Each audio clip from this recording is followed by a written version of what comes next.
అందరికీ నమస్కారం. సీమరాజు ఆర్పి రోజు వీడియోలు పెడతా ఉంటారు.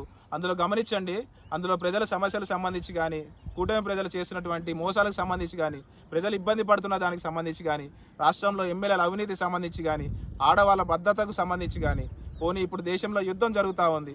ఇప్పుడు పహల్గామ్లో ఘటనలో 26 మంది చనిపోయారు. వాటికి సంబంధించి కానీ వీళ్ళు వీడియోలో ఏమన్నా డిస్కస్ చేసి ఉంటే కనుక, అందులో ఏమన్నా విశ్లేషణ చేసి ఉంటే, దానికి సంబంధించి మాట్లాడి ఉంటే చూడండి, ఏవి వాటి గురించి ఉండవు. ఇంతసేపు జగనన్నను తిట్టడం, వైసీపీ పార్టీలో ఉన్నటువంటి మహిళా నేతలను తిట్టడం, రోజా గారిని, శ్యామల గారిని, లక్ష్మీ పార్వతి గారిని, ఇట్లా విడుదల రజనీ గారిని, ఇట్లా ఆడవాళ్ళని ఎవరు ఉంటే వాళ్ళందరినీ టార్గెట్ చేసి మరి ఇష్టం వచ్చినట్టుగా మాట్లాడడం. నీకు కూడా ఉన్నారు కదరా బాబు, అమ్మ, అక్క, చెల్లి అందరు ఉన్నారు కదా. మరి మనము అవతల ఆడవాళ్ళ గురించి మాట్లాడేటప్పుడు మరి వాళ్ళ గురించి వాళ్ళు గుర్తుకు రారా? అసలు మీకు ఇంత దారుణంగా మాట్లాడతారా? సో ఇప్పుడు కూడా ఏదైతే కిరణ్ చేబ్రోలు మాట్లాడాడో వైఎస్ భారతి గారి గురించి, జగన్ గారి గురించి, వాళ్ళ పిల్లల గురించి, సేమ్ ఇప్పుడు కూడా నేను మాట్లాడిన బూతులే మాట్లాడిన అంటూనే సీమరాజు అనేటోడు ఎంత దారుణంగా మాట్లాడుతున్నాడంటే, జగన్ గారి గురించి, పేర్ని నాని గారి గురించి, ఆయన భార్య గురించి, పేర్ని కిట్టు గారి గురించి ఎంత దుర్మార్గంగా. అసలు ఇంపార్టెంట్ పాయింట్ ఏంటంటే తెలుసా, అసలు ఆ కనీసం వాడు చెప్తా ఉన్నాడు సిగ్గు లేకుండా. వాడు వీడియోలు చూసి నవ్వేటోళ్ళు కూడా సిగ్గు ఉండాలి. మీ ఇంట్లో ఆడవాళ్ళు లేరా? వీడికి సిగ్గు లేదు. ఇప్పుడు వినేటోడు కన్నా సిగ్గు ఉండాలి కదా కనీసము. ఎట్లా ప్రోత్సహిస్తున్నారు? ప్రతి ఛానల్లో అదే కూర్చోబెట్టి ప్రోత్సహిస్తూ ఉన్నారు. వీళ్ళు రెచ్చగొట్టడం, మా వాళ్ళు రెచ్చిపోయారు అనుకోండి, చూసారా దాడులు చేశారు, మా ప్రభుత్వం అధికారులు ఉన్నా కూడా వీళ్ళు బుద్ధి మార్చుకోలేదని చెప్పి మళ్ళీ పెద్ద పెద్ద హెడ్డింగులు పెట్టి సాయంకాలం పూట డిబేట్లు పెట్టి ప్రజలు చెప్పేటటువంటి ఒక ప్రయత్నం అయితే చేస్తున్నారు. రోజు చూస్తున్నాం మనం.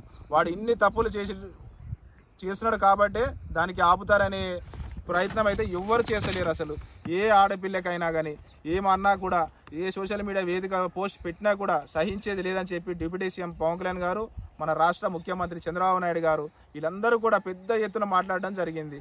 మరి ఇప్పుడు ఏమవుతుంది? వాళ్ళు చెప్పిన తర్వాత ఇంకొంచెం ఎక్కువ మాట్లాడుతూ ఉన్నారు. వాడు కిరణ్ చేబ్రోలు అయితే డైరెక్ట్గా చెప్పాడు, చంద్రబాబు నాయుడు గారు స్వయంగా నన్ను పిలిచి ప్రోత్సహించారని చెప్పి.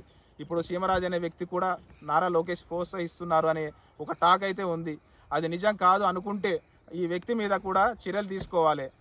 ఇప్పుడు అసలు వాడు మాటలు ఏంటంటే, వాడు అమ్మ అంటాడు, వాడు బతుకు అంటాడు, పుట్టుక గురించి మాట్లాడతాడు. ఇట్లా కిరణ్ చేబ్రోలు కూడా చాలా ఇప్పుడు నా భవిష్యత్తు నా కళ్ళలో కనిపిస్తూ ఉందని చెప్పి, ఎందుకంటే వాడికి తెలుసు వాడు కూడా ఇప్పుడు సీమరాజు లాక్కే తప్పు చేశారని చెప్పి వాడికి తెలుసు కాబట్టి వాడు చెప్తా ఉన్నాడు, నా చావు వైసీపీ వాళ్ళ చేతుల్లో ఉందని చెప్తా ఉన్నాడు.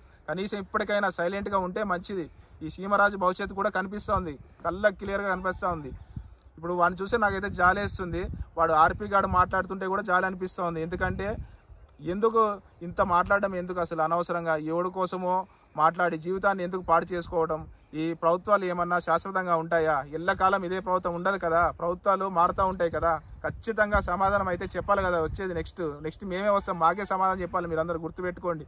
ప్రజల తరపున ప్రభుత్వాన్ని ప్రశ్నించే, ప్రజల కోసం ఏదైనా 2 మాటలు మాట్లాడితే ఏమన్నా ఉపయోగం ఉంటుంది అంతే తప్ప, నిజంగా ఇటువైపు నుంచి ఏమన్నా తప్పులు ఉంటే అది కూడా ప్రజలు ఇబ్బంది కలిగించేటటువంటి తప్పులు మా వైసీపీ పార్టీ నుంచి చేస్తే ఖచ్చితంగా ప్రశ్నించండి. తప్పు లేదు, ఏముంది అందులో తప్పు? అంతేగాని ఇదేం వ్యాపారం అంటారు? అసలు దేనికైనా ఒక హద్దు అంటూ ఉంటుంది. హద్దు దాటినప్పుడు అది తర్వాత జరిగే పరిణామాలు ఉంటాయి చూడండి.